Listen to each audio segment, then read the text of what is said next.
Hey everyone, and welcome back to The Explainer.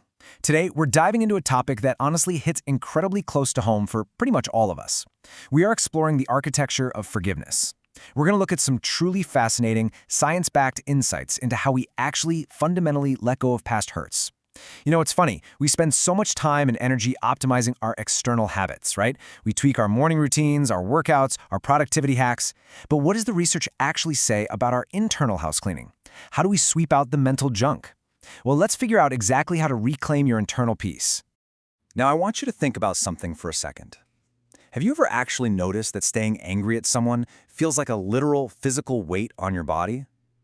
I mean, it's exactly like you're walking around all day carrying this incredibly heavy backpack that's just loaded to the brim with rocks. Your shoulders are perpetually tight, your jaws clenched, and your daily energy? It's completely drained before you even start your day. But here's the truly tragic irony of the whole situation. The person who hurt you, they aren't feeling that strain at all. There's an old and honestly very wise saying that holding on to a grudge is like drinking poison and waiting for the other person to die. It just doesn't work.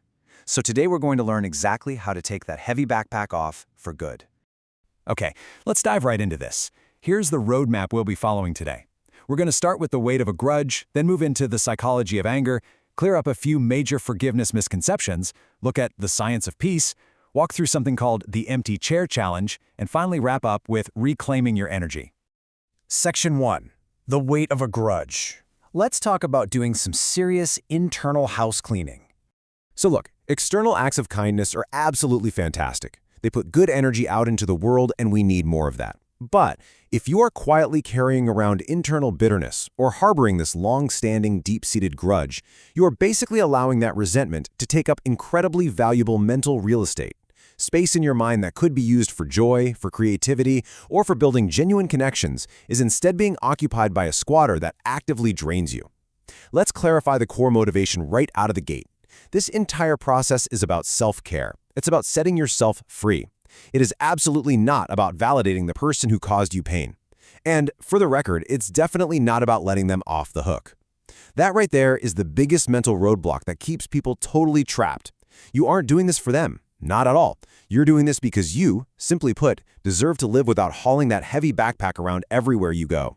Moving on to Section 2, the psychology of anger, and this really interesting concept of unresolved emotional debt. Let's transition over into the actual physiological and psychological realities of what happens to us when we actively choose to hold on to past offenses. From a purely psychological perspective, a grudge is what experts call an unresolved emotional debt. And it's fascinating because some researchers suggest your brain processes this emotional debt very, very similarly to actual, literal financial debt. You feel this intense, deeply stressful need to be paid back. And what does payment look like? Usually an apology, a thorough explanation, or just a magical redo of whatever past event hurt you. But as we all know, life rarely gives us that redo, right? And because we don't get it, we end up constantly replaying the memory of that hurt in our minds, over and over again on an endless loop. And doing so, we inadvertently turn a past, completely finished event into a present, ongoing trauma. Now, what's really interesting about this slide is understanding how your body interprets all of this. Your brain, amazingly enough, doesn't actually know the difference between a vivid memory and a current, active threat. When you sit there replaying that painful memory, your body undergoes the exact same biological stress response as when the event originally happened. Boom, your cortisol levels spike immediately. Your heart rate noticeably increases. Your brain remains completely stuck in a state of high alert. This means that holding a grudge is essentially a primal survival mechanism that has completely outlived its usefulness. Instead of protecting you from future hurt like it thinks it's doing, it is actively harming your biology right here, right now. It is literally keeping your nervous system trapped in the past. Section 3. The forgiveness misconceptions. Time to clear out those mental roadblocks. We really need to address the mental friction that keeps so many people stuck in that exhausting, high-alert state we just talked about. Honestly, it's so easy to misunderstand what forgiveness actually entails. So let's break it down. Forgiveness is not reconciliation. Let me repeat that. You can fully and completely forgive someone without ever speaking to them again. You certainly don't have to invite a toxic person back into your life just because you forgave them. It's also not excusing the action or pretending that what they did was somehow okay. And it's definitely not forgetting. You don't need amnesia to move on. Rather, forgiveness is a completely unilateral decision. It requires only you. They don't even have to be in the room. It is simply choosing to change your relationship with that specific memory. It's making it a profound gift that you give to yourself, ensuring that your past stops dictating your future. All right, Section 4, the science of peace. Let's look at the actual physical and mental benefits. And this brilliantly illustrates why this is so absolutely crucial for your health. When we dig into the clinical data, the physical benefits of letting go are both immediate and measurable.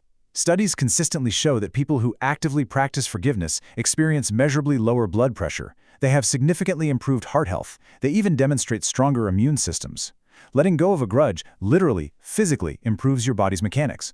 Why? Because you are no longer flooding your system with that daily, toxic spike of cortisol and stress hormones we looked at earlier. You are finally giving your body permission to stand down from that exhausting state of high alert.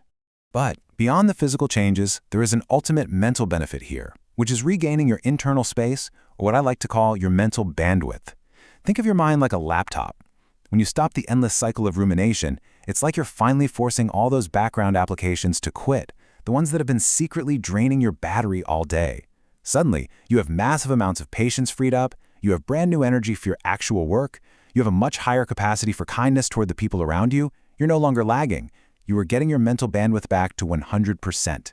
Section 5, the empty chair challenge. Let's get into a practical framework.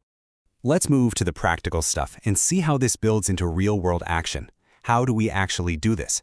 Here is exactly how you can put this into practice today to start clearing out that mental real estate. Step 1. Identify the rent-free tenant.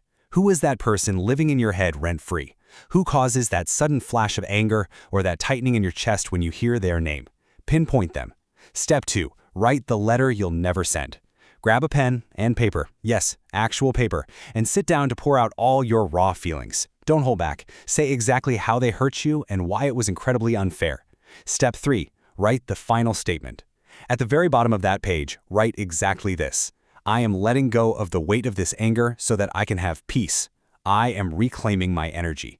And finally, Step 4. The physical release. Safely burn the letter, shred it, or tear it into tiny little pieces. And as you do this, I want you to intensely visualize the physical weight of that heavy backpack literally lifting right off your shoulders. Section 6. Reclaiming your energy. It's time to shift our focus forward.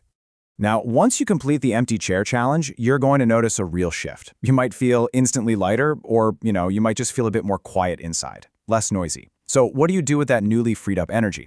Well, once you create that internal quiet, the goal is to redirect your newly freed up peace into a present-day act of kindness. When we finally stop defending ourselves against the ghosts of our past, a truly beautiful thing happens. We become so much better at seeing the needs of the actual, living, breathing people right in front of us. We become better listeners, more patient partners, and much more present friends. You're taking all that vital energy that was trapped in the past, and you are intentionally using it to build up your present. I love this quote. Staying angry is easy. Letting go is a conscious, heroic choice. And it truly, genuinely is heroic. It takes incredible bravery to choose peace over the familiar comfort of resentment. Because, let's be honest, staying angry is just a habit. It's the path of least resistance for our brains. But forgiveness, that is a layer-by-layer process. So please, be gentle with yourself. You might have to wake up and choose to let go again tomorrow, and maybe the day after that too. But every single time you make that active choice, you reclaim another piece of your own life. So I'll leave you with this final, provocative thought to ponder. What amazing things could you build in your present life if you finally stopped funding the emotional debts of your past? If you are ready to make that heroic choice, if you're ready to commit to dropping that backpack, type the word release in the comments below. Thank you so much for exploring this with me today. Make sure you join me next time as we unpack the Morning Affirmation Minute and discover exactly how to set your day up for absolute success. Go out there